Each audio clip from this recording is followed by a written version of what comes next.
আসসালামু আলাইকুম। তোমরা যারা হাজি দানেশের জন্য প্রস্তুতি গ্রহণ করছো, তোমাদেরকে আসলে একটা রিকোয়েস্ট করব এবং এই ভিডিওটা তোমরা অবশ্যই শুনবা, দেখবা। একটা ভালো গাইডলাইন এবং আসলে তোমার প্রস্তুতিকে কিছুটা স্মার্ট করার লক্ষ্যে আমার এই প্রয়াস।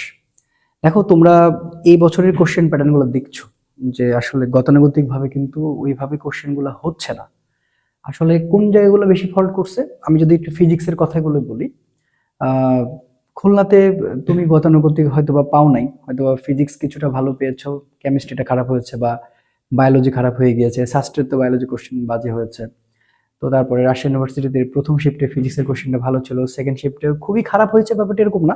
তবে গতানুগতিক যে প্যাটার্ন গুলো চলে আসতে পারে, যেগুলো নিয়ে আমরা সবাই বেশি বেশি কথা বলেছি, ওরকম কোশ্চেন আসলে হয়তো বা তোমার মনের মতো হয়নি। তো ওই জন্য আমি তোমাকে একটু সাবধান করতে চাই যে যেহেতু পাবলিক একটা সিট তোমার লাগবে, সেক্ষেত্রে আমরা আসলে একটু গতানুগতিক নয়, একটু বাইরে যে চিন্তা করে আমাদের একটু প্রিপারেশনটা কভার করতে হবে। ঠিক আছে? আচ্ছা, তো আজকে পদার্থবিজ্ঞান নিয়ে একটু কথা বলতে চাই। পদার্থবিজ্ঞানের প্রিপারেশনটা কেমন হচ্ছে, তুমি জানো যে হাজি দানেশে এ ইউনিট এবং বি ইউনিট দুটোতে 25 মার্ক করে রয়েছে। এবং এই দুইটা ইউনিট থেকে প্রথমে আমি তোমাকে টার্গেট করতে বলবো শর্ট সিলেবাসের বাইরে। ঠিক আছে? তুমি যদি শর্ট সিলেবাসের বাইরে একটা প্রস্তুতি নাও, এখানে আসলে কঠিন প্রশ্ন করার জায়গা খুব একটা হাজি দানেশে থাকে না।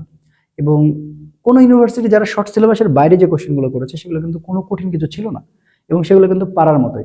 তার মানে তুমি কিন্তু অলরেডি পড়েছো। আমার শর্ট সিলেবাসের চট্টগ্রাম ইউনিভার্সিটি, রাজশাহী ইউনিভার্সিটির ক্লাসগুলো দেওয়া আছে, সেখান থেকে কোশ্চেন কিন্তু কমনও এসেছে। তো যে কারণে আমি একটু জোর গলায় বলতে চাই যে তোমরা আসলে শর্ট সিলেবাসের বাইরে অধ্যায়গুলো টার্গেট, এবং হাজি তানাসের সিলেবাসটা কিন্তু ফুলি, হ্যাঁ, তারা কিন্তু ফুল সিলেবাসে কোশ্চেন করে। তার মানে এই ফুল সিলেবাসটার কোশ্চেন করার লক্ষ্যে তোমাকে কয়েকটা অধ্যায় কিন্তু ভালো রকম ক্র্যাক করা লাগবে।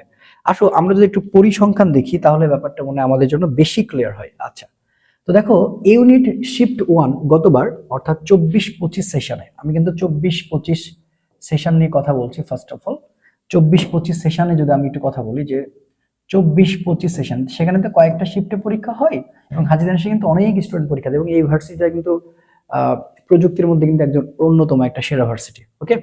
আচ্ছা, দেখো, শর্ট সিলেবাসের বাইরে কোনো প্রশ্ন আসেনি, সেটা ছিল এই ইউনিটে, এই ইউনিটের শিফট 1-এ। বাট শিফট 2-এ যদি আমরা চিত্রটা দেখি, সেখানে কোশ্চেন এসেছিল টি মানে 2u/g। এটাকে আমরা কি বলবো? এটাকে আমরা আসলে পর্যায়কালের সূত্র বলবো। তো পর্যায়কাল, দেখো এখান থেকে কিন্তু কোশ্চেন করেছে এবং এটা আসার সম্ভাবনা সবসময় বেশি থাকে যে কোনো ইউনিভার্সিটিতে, সেটা তুমি কুমিল্লাতে দাও আর হাজি দানেশে দাও।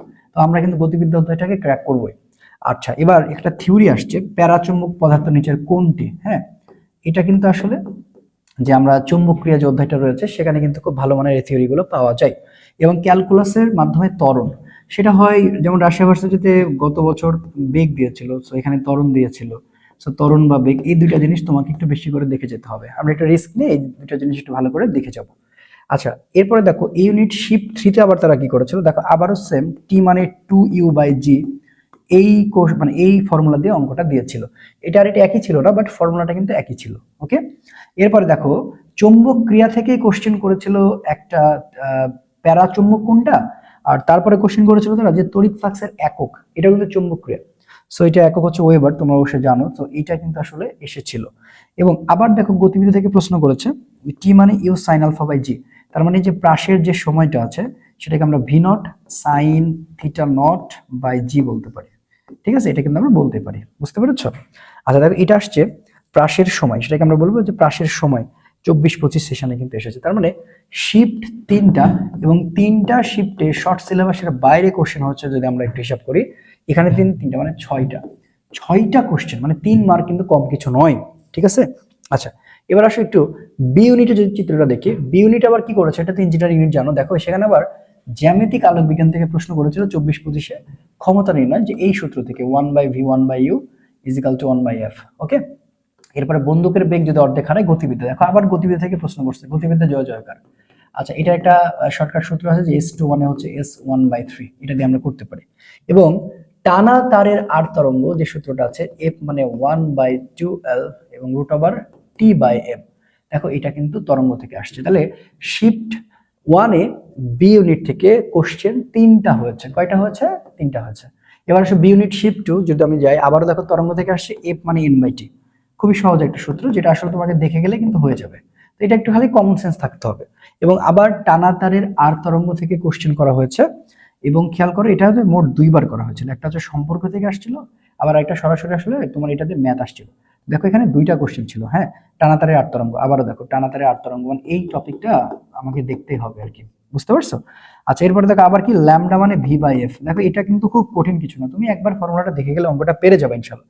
দেখো তরঙ্গ দৈর্ঘ্য নির্ণয়, এটাও আসছে। তার মানে আমরা এখানে দেখতে পাচ্ছি যে বি ইউনিটের সবচেয়ে জয় জয়গার হচ্ছে ফার্স্ট পার্টের, এবং সেখানে তরঙ্গ এবং গতিবিদ্যা থেকে সবচেয়ে বেশি কোশ্চেন হয়েছে, জ্যামিতিক আলোকবিজ্ঞান থেকে কোশ্চেন হয়েছে। তার মানে আমরা কোনোভাবেই বলতে পারি না যে এই কোশ্চেনটা তুমি মানে কোনোভাবে ছেড়ে যাবা। তার মানে তোমাকে শর্ট সিলেবাসের বাইরে সবচেয়ে বেশি অধ্যায় গুরুত্ব দিয়েছে হাজি দানেশ, গতিবিদ্যাতে সবচেয়ে বেশি দিয়েছে, তরঙ্গ মানে ফার্স্ট পার্ট থেকে সবচেয়ে বেশি দিয়েছে, মানে এই দুইটা থেকে সবচেয়ে বেশি। তারপর চুম্বক, হ্যাঁ চুম্বকটা তোমাকে দেখতে হবে, এবং জ্যামিতিক আলোকবিজ্ঞান থেকে আসলে কোশ্চেন আসে বলতে গেলে। জ্যামিতিক আলোকবিজ্ঞানের প্রতিসরণ যে ব্যাপারটা রয়েছে, জ্যামিতিক আলোকবিজ্ঞানের প্রতিসরণ এই ব্যাপারটা একটু ভালো করে দেখা লাগবে। জ্যামিতিক আলোকবিজ্ঞানের প্রতিসরণ নির্ণয়টা আমার মন বলছে দিয়ে দেওয়ার সম্ভাবনা রয়েছে, তাহলে জ্যামিতিক আলোকবিজ্ঞানে প্রতিসরণ নির্ণয়টা আমরা খুব ভালো করে দেখে যাবো। ওকে, তো সবাইকে একটা ইনভাইট দিতে চাচ্ছি, কালকে আমি আসলে শর্ট সিলেবাসের বাইরে হাজি দানেশ এবং কুমিল্লার জন্য যে প্রশ্নগুলো হতে পারে সেই বিষয়গুলো নিয়ে একটু কনসেপচুয়াল আলোচনা, গতানুগতিক খালি কোশ্চেন সলভ করে দেবে ব্যাপারটা এরকম না, আমি কনসেপ্ট দিয়ে একটু ভালো করে পড়াতে চাই। আগামী ক্লাসে মানে আগামী দিন আমার চ্যানেলে আপলোড হবে, অবশ্যই দেখার আমন্ত্রণ জানাচ্ছে। আর আমাদের আসলে হাজি দানেশের একটা ছোট কোর্সও চলতেছে, তোমরা চাইলে পারচেস করতে পারো, ভরসা রাখতে পারো। এই যে দেখো এই কোর্সটা, সেটা হচ্ছে ফিজিক্স এবং ইংলিশ, এটার কোর্স ফি মাত্র 250 টাকা, 250 টাকা। এবং এই 250 টাকায় আমরা আসলে এটা তুমি আমাদের ওয়েবসাইট www.arishacademy.com এখানে পেয়ে যাচ্ছ। অলরেডি 100+ স্টুডেন্ট এনরোল করে ফেলেছে। কালকে আমাদের ক্লাস আছে, আজকে আমরা একটা প্রাথমিক ক্লাস অর্থাৎ ফ্রি ক্লাস আমাদের পেজে চালিয়েছি, ইউটিউব চ্যানেল আজকে দিয়ে দিব।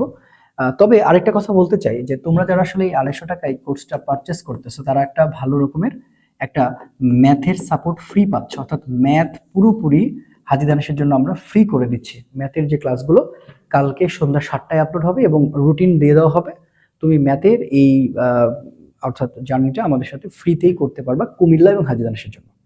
তো আমরা আসলে চেষ্টাটাই করতে পারি, পরিশ্রমটাই করতে পারি, আসলে কমন দেওয়ার মালিক বা আসলে তোমার ভালো পরীক্ষার মালিক আসলে আল্লাহ। আমরা আল্লাহ তাআলাকে এবং তুমি যে যে ধর্মে আছো তোমার সৃষ্টিকর্তাকে বিশ্বাস রাখো এবং তুমি পরিশ্রম করে যাও। এই যুদ্ধে তোমাকে জয়ী হতে হবে, এটা মনে রেখো এবং তোমাকে করতেই হবে। ভালো থেকো, দেখা হচ্ছে পরবর্তী ভিডিওতে। এবং আমি কোর্স লিঙ্কটা কিন্তু নিচে দিয়ে রাখছি, তুমি ওয়েবসাইটে ঢুকে কোর্সটা নিয়ে নিতে পারো। আসসালামু আলাইকুম রহমতুল্লাহ।